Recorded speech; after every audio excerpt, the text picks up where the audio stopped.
Hello students, today we are going to start the topic transformers. In transformers the first topic is magnetic circuits. So in magnetic circuits we have to see what is the relation, what are the parameters in magnetic circuits, and we have to basically see the what is the relation or what is the analogy between an electric circuit and a magnetic circuit. Till now we are discussing the electric circuit. What you have discussed the DC circuit is the electric circuit, that there is a electromotive force, that is potential or the voltage, there is current, and the opposition to the current is resistance. ठीक है. And in magnetic circuits we are going to see what are the its parameters and how and what is the similarity or what is the analogy between a series circuit, between a electric circuit and a magnetic circuit. So first topic is magnetomotive force. Just like in an electric circuit there is EMF, electromotive force, or you can say potential or voltage. In an electric circuit the current is due to presence of electromotive force. In an electric circuit the current is due to presence of electromotive force. Similarly here in magnetic circuit Similarly, here in magnetic circuit, the magnetic flux is due to presence of magnetomotive force. So first analogy is just like जैसे electric circuit में हमारा EMF होता था, वैसे ही हमारा एक magnetic circuit में MMF होता है. सो यहाँ पे ईएमएफ एक इलेक्ट्रिक सर्किट में ईएमएफ क्या स्टेब्लिश करता है? Current is due to EMF और उसको अपोज करता है रेजिस्टेंस. वैसे ही यहाँ मैग्नेटिक सर्किट में हमारा मैग्नेटिक फ्लक्स होता है. ठीक है, करंट के ईएमएफ के एनालोगस है एमएमएफ और करंट के एनालोगस है मैग्नेटिक फ्लक्स. ठीक है, यहां मैग्नेटिक फ्लक्स क्या है? करंट के एनालोगस है. The magnetic flux is due to presence of magnetomotive force. ठीक है, जैसे इलेक्ट्रिक सर्किट में रेजिस्टेंस होता है वैसे यहां मैग्नेटिक सर्किट में रिलक्टेंस होता है. रेजिस्टेंस करंट के फ्लो को अपोज करती है और यहां पे हमारा रिलक्टेंस मैग्नेटिक फ्लक्स के फ्लो को अपोज करती है. ठीक है, so what is MMF, what is magnetomotive force? The MMF is created by A current the MMF is created by A current flowing through one or more number of turns. तो basically MMF क्या है? MMF is V denoted by F. In some books you can see it is denoted by I or J form or J letter. Let's say I am denoting by F. So what is MF? Number of turns into current, or you can say current into number of turns. This is magnetomotive force and its unit is ampere turns. In short, you will write ATS. Unit is ampere turns. It will establish the magnetic flux. So here we can see. So here we can see there is a magnetic circuit. Magnetic circuit क्या है? ये जो आप इसको rectangle form में देख रहे हैं, this is the core. Core is made up of ferromagnetic material. You have already studied in class 11th or 12th in physics, semiconductor materials. There is a ferromagnetic material. ठीक है, ferromagnetic materials are magnetic materials. Basically they have different magnetizing properties, ferromagnetic, paramagnetic. जो हमारा जो core होता है, ठीक है, ये core इसका ferromagnetic का है. हाँ, ये किसका बना होता है? सिलिकॉन स्टील या फिर आयरन का, सिलिकॉन स्टील का बना होता है. सो यहाँ पे क्या आपने एक वाइंडिंग रैक पर रखी है इस कोर के, इसको हम बोलते हैं वर्टिकल पार्ट को कोर के लेग और हॉरिजॉन्टल को. ठीक है, ये हम बाद में देखेंगे. तो हम जैसे ये कोर है, कोर पे क्या हमने वाइंडिंग रैप कर रखी है. वाइंडिंग मतलब वायर किसके बने होते हैं? कॉपर के. सो यहाँ पे हमारा करंट फ्लो हुआ. ठीक है, यहाँ पे वैसे यहाँ पे कोई एसी सोर्स होगा, यहाँ पे एमएफ आपका यहाँ शो कर रखा है, बट यहाँ पे एक एसी सोर्स होगा. ठीक है, जब ये करंट इन वाइंडिंग में फ्लो हुआ, when this current flow into the winding, it will create a MMF. This MMF, magnetomotive force, will establish this flux phi. We denote the flux phi by the symbol flux. We denote this flux, magnetic flux, by the symbol phi. This and ठीक है. So EMF का analogous MMF, current का analogous flux और resistance का analogous reluctance. तो next topic is magnetic flux intensity. It is denoted by H. It is simply you can से MMF पर unit length. Magnetomotive force पर unit length of magnetic circuit is termed as magnetic field intensity, is termed as magnetic field intensity. So जितना भी हमारा MF है पर unit length, वो क्या हमारा मैग्नेटिक फील्ड इंटेंसिटी है, ये हम एच से डिनोट करते हैं, कैपिटल लेटर से, ठीक है।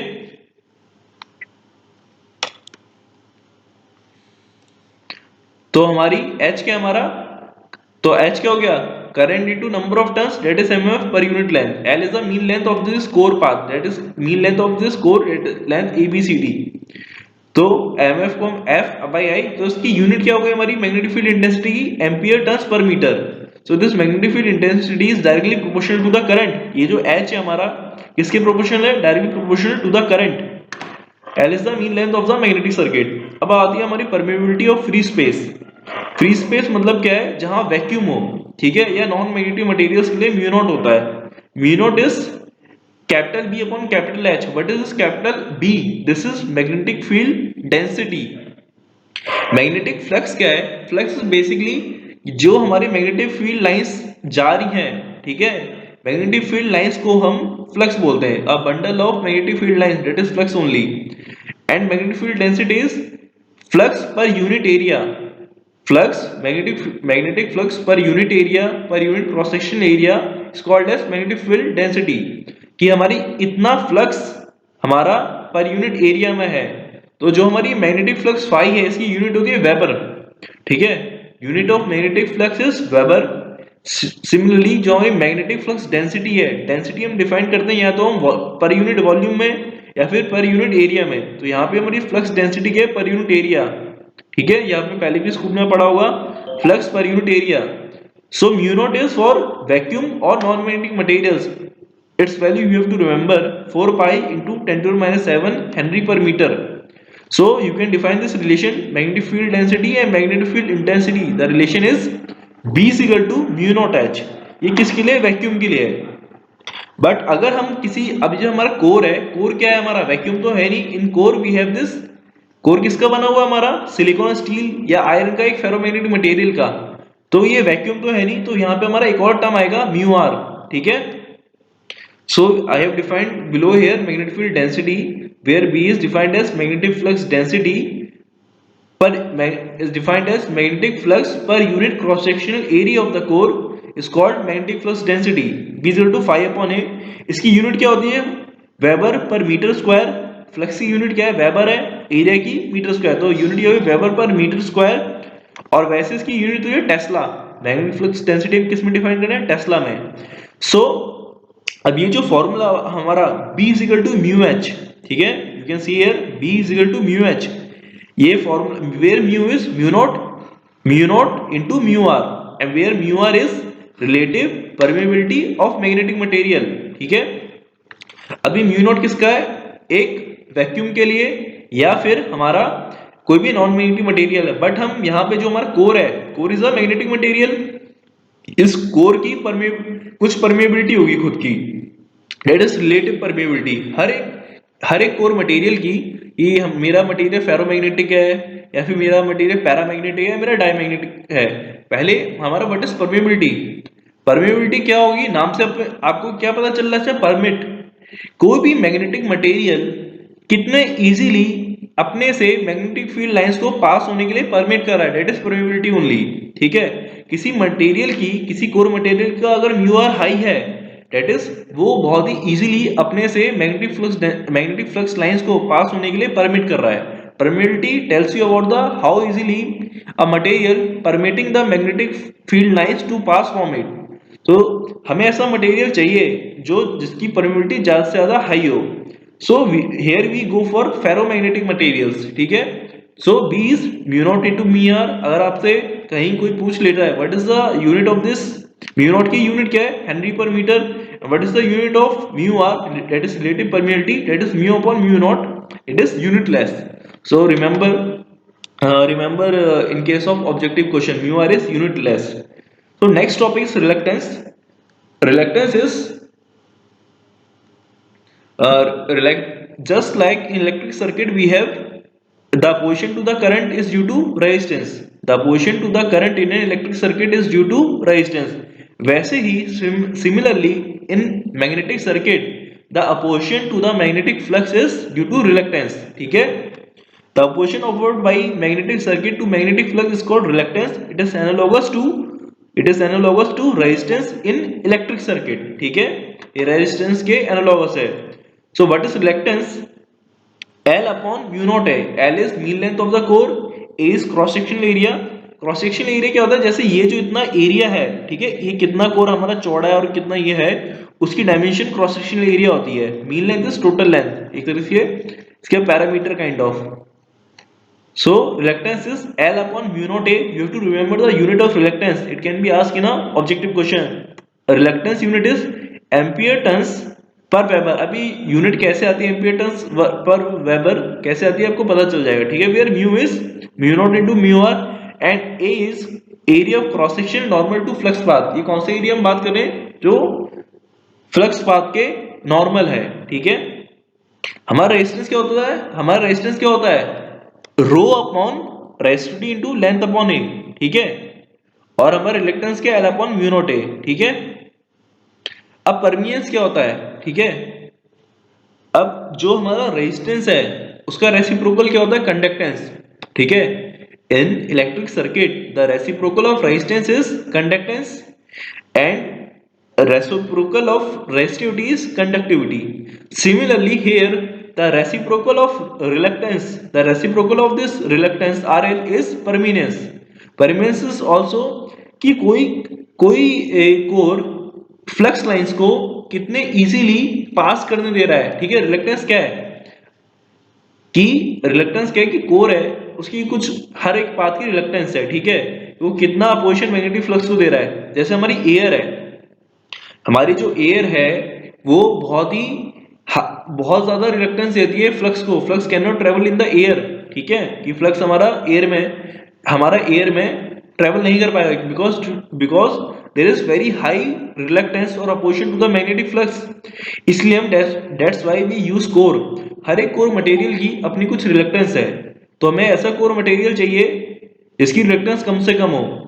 वैसे ही जैसे हमें इलेक्ट्रिक सर्किट में एक वायर कैसा चाहिए, इसकी रेजिस्टेंस कम से कम हो, ठीक है। और किसी वायर की रेजिस्टेंस कम है मतलब क्या होगा? उसमें करंट इजीली फ्लो कर जाएगा, ठीक है। तो यहाँ पे the reciprocal of the reluctance is permeance. This permeance is the reciprocal of reluctance is called permeance. का सिंबल होता है दिस, ठीक है, inverted V. It is analogous to conductance, ठीक है। So permeance is 1 upon reluctance. इस unit is weber per ampere turns. Remember the unit. So what is magnetic flux? Magnetic flux is analogous to current in an electric circuit, ठीक है। जैसे current क्या होता है? EMF upon resistance. तो यहाँ पे हमारा करंट का एनालोगस कौन है मैग्नेटिक सर्किट में? फ्लक्स फाई हम मेजर करते हैं वेबर में। Phi is given by flux. यहाँ पे I की जगह फाई आ गया। EMF का एनालोगस क्या है? MMF, that is number of turns into current. MMF upon resistance. Resistance का एनालोगस क्या है यहाँ पे? रिलक्टेंस। तो what we got here, phi is equal to mmf upon reluctance। unit of phi is Weber।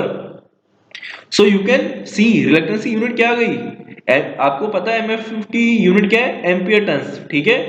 और इसकी यूनिट क्या है फ्लक्स की? वेबर।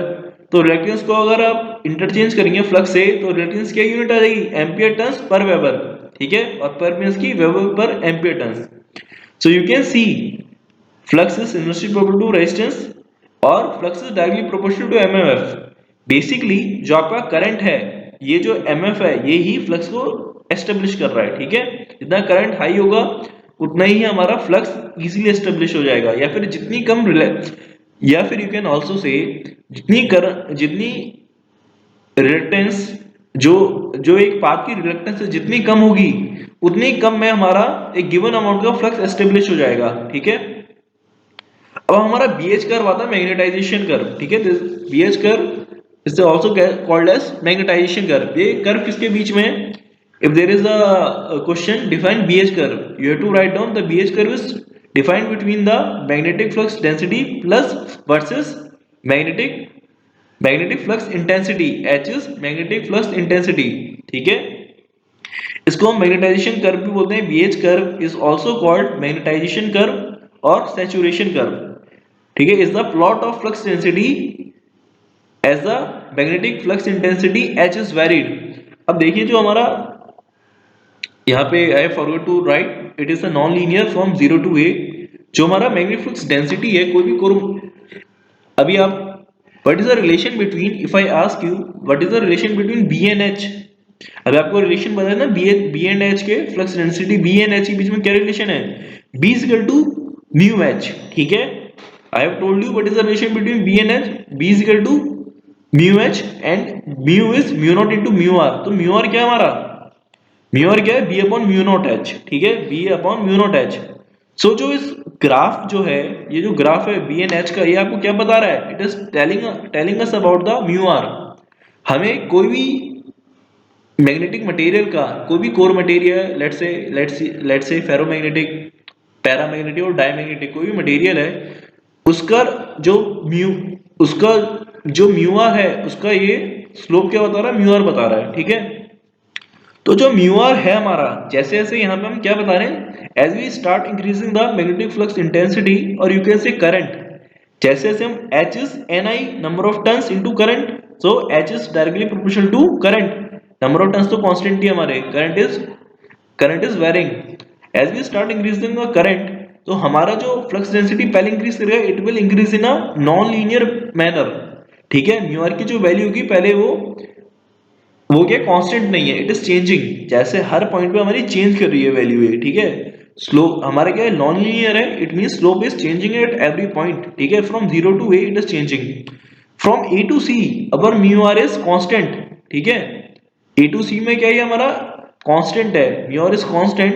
एंड तो यहाँ इस फ्रॉम ए टू सी आप करंट इंक्रीज कर रहे हैं, आपकी फ्लक्स डेंसिटी प्रोपोर्शनली इंक्रीज कर रही है। ठीक है, लीनियर में y z to x graph हो गया आपका, करंट इंक्रीज किया, एच इंक्रीज कर रहे हो बेसिकली, तो b इंक्रीज कर रहा है। ठीक है, मैग्नेटिक फील्ड डेंसिटी बढ़ रही है। फिर आता है सैचुरेशन जोन। सैचुरेशन क्या है कि आप कितना भी करंट इंक्रीज करेंगे बट आपकी फ्लक्स डेंसिटी एक पॉइंट के बाद इंक्रीज नहीं करेगी। ठीक है, आप यहाँ पे करंट भले ही कितना भी इंक्रीज कर रहे हैं, इस पॉइंट से आपने current, let's say I am at this point, मैं इस पॉइंट पे हूं और मैं इस पॉइंट से अपना इतना सारा करंट इंक्रीज किया, but the increase in flux density is hardly this much, बहुत ही कम है। सो मैं करंट इंक्रीज किए जा रहा हूं but my flux density is not getting increased. तो दिस द सैचुरेशन पॉइंट। हमें कोई भी कोर मटेरियल से क्या रिक्वायरमेंट है कि उसका जो आउटपुट हो, जो हमारी फोर्स क्या होती है, force depend on the flux density. Basically हम अगर मैं आपने स्कूल में पढ़ा होगा, टॉर्क क्या होता है, current into magnetic flux density. जो भी करंट है और जो फील्ड है, उनका जो प्रोडक्ट है वो आपको फोर्स या टॉर्क बता रहा है। तो जितना स्ट्रॉन्ग मेरा मैग्नेटिक फील्ड प्रोड्यूस करेगा कोई भी मैग्नेट, वो उतना ही स्ट्रॉन्ग मैग्नेट है और वो उतना ही ज्यादा टॉर्क प्रोड्यूस करेगा। ठीक है, बट यहाँ पे सैचुरेशन पॉइंट में आके आपका ये इंक्रीज नहीं कर रहा है, मतलब कि ये मैक्सिमम इसकी लिमिट है। ठीक है, सो सो ठीक है, ये आपको बताया दिया है। इन फ्री स्पेस और non magnetic material mu not is constant, therefore BH curve is linear. BH curve linear है तो मतलब क्या है, वो म्यू नॉट क्या है, एक नॉन फ्री स्पेस और नॉन मैग्नेटिक मटेरियल के म्यू नॉट कांस्टेंट है तो बीएच कर्व लीनियर होगा। तो हम प्रैक्टिकली बात करें, अगर मैं प्रैक्टिकली बात करूं और मान लो आपकी फैक्ट्री है मैग्नेट ये कोर बनाने की, आप you are manufacture of a core, आप कोर बना रहे हो। ठीक है, of a let's say transformer और a induction machine. Core is a magnetic material, तो आपका कोर कैसा चाहिए, आप उसको कहाँ पे वर्क कराओगे। इफ आई आस्क यू, आप जो अपना कोर डिजाइन करोगे या फिर आपकी कोई मशीन है, ट्रांसफर इलेक्ट्रिक मशीन है, उसको आप कहाँ, इस पूरे ग्राफ में किस पार्ट में, किस एरिया में ऑपरेट कराओगे। आपको क्या रिक्वायरमेंट है उस ट्रांसफार्मर से या मशीन से, आप क्या चाहते हो कि वो आपको मैक्सिमम आउटपुट दे। ट्रांसफार्मर है तो वो मैक्सिमम वोल्टेज है, इलेक्ट्रिक मशीन है तो वो ज्यादा से ज्यादा टॉर्क दे। ठीक है, और टॉर्क किस पे डिपेंड कर रहा है, कितनी वो फ्लक्स डेंसिटी प्रोड्यूस कर रहा है। ठीक है, तो हम जितनी भी प्रैक्टिकली मशीन्स होती हैं उनको हम कहाँ ऑपरेट कराते हैं, सैचुरेशन कर्व के नियर बाई। मेरा जो ऑपरेटिंग पॉइंट होगा मैं इस हिसाब से डिजाइन करूंगा कि जो मेरा जो भी मेरे मशीन है, it will operate here at this near by saturation zone. ठीक है, remember machines are operated at near by saturation zone. ठीक है, अब हमारा बीएच कर्व और हिस्टेरिसिस कर्व भी आता है। ठीक है, ये you already have studied this curve in your physics in school, ठीक है, याद करिए, आपने पहले से पढ़ रखा होगा, ठीक है। BH curve is the curve between same magnetic flux density and the magnetic field intensity. Intensity is directly proportional to current, ठीक है। H इंक्रीज कर रहे हो मतलब आप करंट इंक्रीज कर रहे हो, ठीक है। तो मैं इसको डिटेल में एक्सप्लेन नहीं करूंगा, you can study from the book, I will provide you the notes, but आपको पता ही है, मैं आपको रिवाइज करा रहा हूँ। ये हिस्टेरिसिस कर्व क्यों बोलते हैं, ठीक है। आप जब यहाँ इसको हिस्टेरिसिस कर्व को we will explain in detail in the future topic, ठीक है। ट्रांसफॉर्मर में क्या होता है कि दो तरह के लॉस होते हैं, उन लॉस में आपके कोर लॉस होते हैं और वो हिस्टेरिसिस लॉस होते हैं, ठीक है। We will explain it later. तो यहाँ पे इस कर्व में क्या है, आपने इस पॉइंट से चले, ठीक है, यू इंक्रीज योर करंट, आप इस पॉइंट से चलते डॉटेड लाइन से इस पॉइंट पे पहुंचे, ठीक है। इस पॉइंट से जब आप चले तो यहाँ पे ऐसे इस पॉइंट पे आपका जितना करंट उसकी प्रोपोर्शनलिटी यहाँ क्या है, वाई एक्सिस पे क्या फ्लक्स डेंसिटी डेवलप होता है क्या मटेरियल, एक मैग्नेटिक मटेरियल में, ठीक है। आप इस पॉइंट पे पहुंचे, इस लेट से इस पॉइंट, यहाँ इस पॉइंट का नाम नहीं दिया है, लेट से इस पॉइंट इज एच पॉइंट, ठीक है। तो इस पॉइंट पर क्या सैचुरेशन अचीव हो चुका है। इस पॉइंट के बाद आप कितना भी करंट इंक्रीज करेंगे बट आपका जो मैग्नेटिक फ्लक्स है वो इंक्रीज, डेंसिटी है वो इंक्रीज नहीं करेगा। So there is no point of increasing current beyond this saturation point, यहाँ सैचुरेशन आ गया है। But when you start decreasing the current in reverse direction or you start decreasing this H magnetic field intensity in the reverse direction, आपका जो graph plot करेगा, ठीक है। अभी तो आप पहले ऐसे इंक्रीज करे थे, यहां से यहां ट्रेवल करे, ठीक है, you have travel from here, but when you start decreasing the H, आपका ग्राफ ये सेम पाथ ट्रेवल बैक नहीं कर रहा है, it is travelling through this path. ये जो ऊपर वाला ग्राफ है, ठीक है, it is travelling through this path. मतलब आपकी जितनी एनर्जी आपने इसको सप्लाई करी, ठीक है, इस मैग्नेटिक मटेरियल को, उतनी एनर्जी आपकी वापस नहीं आ रही है, ठीक है। The energy you have supplied, ठीक है, टू दिस मटेरियल और to the this core, and when you start reversing the, आपकी एनर्जी सोर्स में जितनी आपने एनर्जी लोड को सप्लाई करी उतनी एनर्जी आपकी रिवर्स बैक नहीं हो रही है। इसका मतलब क्या है, there is some amount of energy which is dissipated as loss. यहाँ पे आपकी एनर्जी, कुछ ऐसी एनर्जी है जो वापस एनर्जी नहीं आई, ठीक है, वो कहाँ गई, it is dissipated as loss. और कौन सा लॉस है, हिस्टेरिसिस लॉस, ठीक है। तो व्हाट आर हिस्टेरिसिस लॉसेस, ठीक है। हिस्टेरिसिस लॉस क्या है, आपकी कोई मैग्नेटिक मटेरियल है, ठीक है, उसमें फील्ड की, जो हम फील्ड को रिवर्स कर रहे हैं, फील्ड को रिवर्स कर रहे हैं मतलब कि हमारा जब करंट की पोलैरिटी चेंज हो रही है, अभी हमने पहले इस फॉरवर्ड डायरेक्शन करंट को इंक्रीज किया, हमारा फ्लक्स डेंसिटी बिल्डअप हुई, but when you start decreasing the reverse direction, जो आपका पावर, जो एनर्जी रिवर्स होनी चाहिए थी वो हुई नहीं, ठीक है।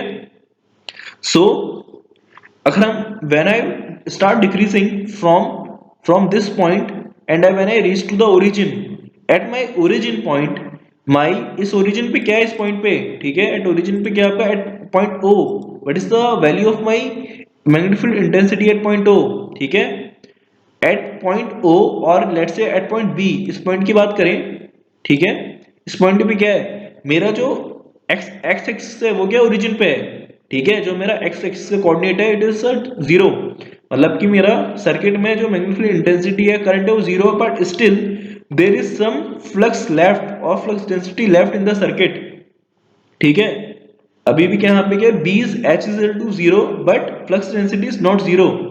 तो ये जो OB पॉइंट है, दिस OB, दिस, ये y एक्सिस पे क्या बता रहा हमें, this OB is giving us, it is telling us the residual magnetism और retentivity of the circuit, ठीक है, इतना ये रिटेन कर रहा है, ठीक है, जितनी एनर्जी वापस नहीं आई, ये क्या है हमारा लॉस एक तरीके से, ठीक है। और OB is telling us retentivity और रेसिडुअल मैग्नेटिज्म। आपने करंट जीरो कर दिया है तो आपका B जीरो होना चाहिए आइडियल केस में, but it is not zero. So you start travelling, अभी आप कहां से आए थे, you have travel from this two point, from this point, ठीक है, आप इस यहां तक आए थे, ठीक है, इस पॉइंट से इस पॉइंट तक। Now you are travelling the reverse direction towards the negative axis. आपने करंट को रिवर्स डायरेक्शन में स्टार्ट करना इंक्रीज किया, you start increasing the current in the reverse direction. So when you reach this point C point, आप जब C point पे पहुंचे, you have applied this much amount of current this much amount of current और magnetic field intensity. इस C point पे क्या है, at point सी आपका फ्लक्स डेंसिटी जीरो है, ठीक है, बट आपकी फ्लक्स डेंसिटी तो जीरो हो गई, बट आपका जो इंटेंसिटी है या फिर current, it is not zero, it is having some negative value, negative in the sense की रिवर्स डायरेक्शन में, h is equal to OC, and this is called as coercivity, ठीक है। तो कोरेसिविटी क्या है, आपको कितना magnetic field intensity reverse direction में अप्लाई करना है to make the residual magnetism zero, कितना आपको करंट रिवर्स डायरेक्शन अप्लाई करना पड़ रहा है to make this current zero, to make this sorry magnetic field density zero, ठीक है। सो अगर मेरे इस OC की वैल्यू और लेट्स से कोरेसिटी की वैल्यू काफी हाई है, ठीक है, हाई है मतलब कि I have to apply a huge amount of current in the reverse direction. By high value of porosity means I have to apply very huge amount of current in the reverse direction or the intensity, ठीक है। That means my magnetic material is hard magnetic material, ठीक है, मेरा material कैसा है, hard magnetic material है। If I classify magnetic as soft magnet और hard magnet, if some magnets having large coercivity means it needs huge amount of current और magnetic field intensity in the reverse direction to demagnetize it। मैं इस direction में क्या कर रहा हूँ, जब मैं रिवर्स में प्रोसेस कर रहा हूँ, मैं इस मटेरियल को डीमैग्नेटाइज कर रहा हूँ, ठीक है। When I travelling from decreasing my current, basically what I am doing is trying to demagnetize the material. यहाँ से जीरो से जब मैं फॉरवर्ड में गया तो मैग्नेटाइज कर रहा था, अब मैं डीमैग्नेटाइज कर रहा हूँ, तो मेरे को पूरा डीमैग्नेटाइज मटेरियल करने पे मेरे को उसी की जरूरत पड़ी, ठीक है। तो मेरा एक हार्ड मैग्नेटिक मटेरियल है तो उसमें लार्ज कोरेसिविटी की वैल्यू होगी, या फिर अगर मेरा कोई मटेरियल है जिसमें ओसी की वैल्यू स्मॉल है या कोरेसिविटी स्मॉल है, that are classify as soft magnetic material. So वैसे अगर हम बात करें एक परमानेंट मैग्नेट और एक परमानेंट मैग्नेट और टेम्पररी मैग्नेट का, तो यू कैन इजीली अंडरस्टैंड एक परमानेंट मैग्नेट कैसी, उसकी कैसी प्रॉपर्टी होगी।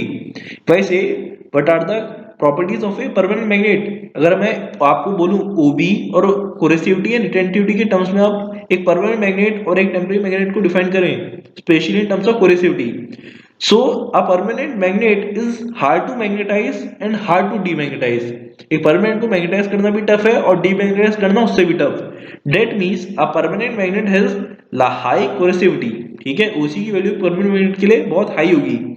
But for a temporary magnet, let's say temporary magnet, coercivity की जो वैल्यू होगी वो स्मॉल होगी। You can easily magnetize the temporary magnet and you can easily demagnetize it, ठीक है। So in this way we can classify। अब now we will discuss what is hysteresis loss क्या होते हैं, हम आगे डिस्कस करेंगे। बट मैंने आपको बताया, आपने यहाँ से यहाँ तक energy the, but when you यहाँ से क्या गया, सोर्स से लोड में एनर्जी गया, बट आपने जब रिवर्स किया एनर्जी, सारी एनर्जी क्या हो रही है आपकी, वापस नहीं आ रही है, ठीक है। तो ये जो एनर्जी का लॉस है that is hysteresis loss. So the area under BH curve, ये जो एरिया है, this area, the area under BH curve gives you the hysteresis loss, ठीक है। And if I ask you, अगर मैं आपसे पूछूं, ठीक है, if I ask you कि भाई आपको अगर एक आपकी फैक्ट्री है, आप ट्रांसफॉर्मर्स बनाते हो, you are manufacturer of a transformers, ठीक है, या आप ट्रांसफॉर्मर के कोर मटेरियल बनाते हो, ठीक है, तो आप कैसा उसमें कोर मटेरियल यूज करोगे, ठीक है। हर कोर मटेरियल में क्या आपके हिस्टेरिसिस लॉसेस हैं, ठीक है। सो हमारा कोर मटेरियल कैसा होना चाहिए, जिसका ये जो हिस्टेरिसिस कर्व है वो ज्यादा से ज्यादा नैरो हो।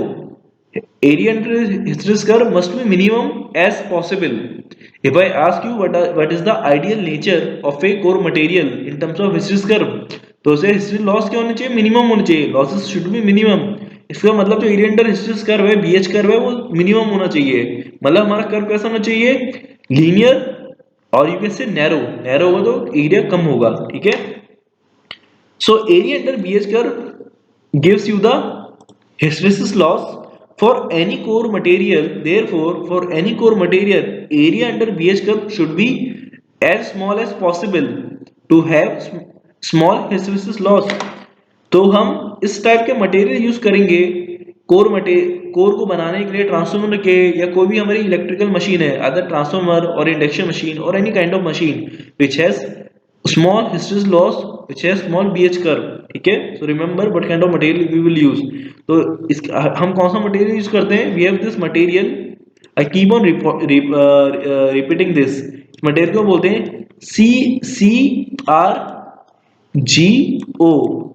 CRGO, cold rolled grain oriented steel.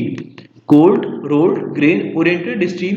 इसको हम ट्रांसफॉर्मर की कोर बनाने के लिए यूज करते हैं क्योंकि इसमें हमारे हिस्टेरेसिस लॉस कम होते हैं, ठीक है. It is a mixture of silicon steel and other materials, ठीक है.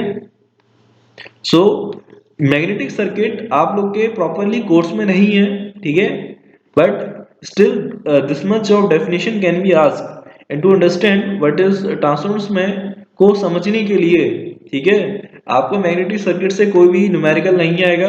You should know just the units of this permeance and permittivity, definition, basic definitions, BH curve, magnetization curve and hysteresis curve, ठीक है. It can be asked in theoretical, but इससे हमारा कोई भी numerical नहीं आता मैग्नेटिक सर्किट से. ये आपके कोर्स सिलेबस से हटा दिया गया है न्यूमेरिकल पार्ट, ठीक है.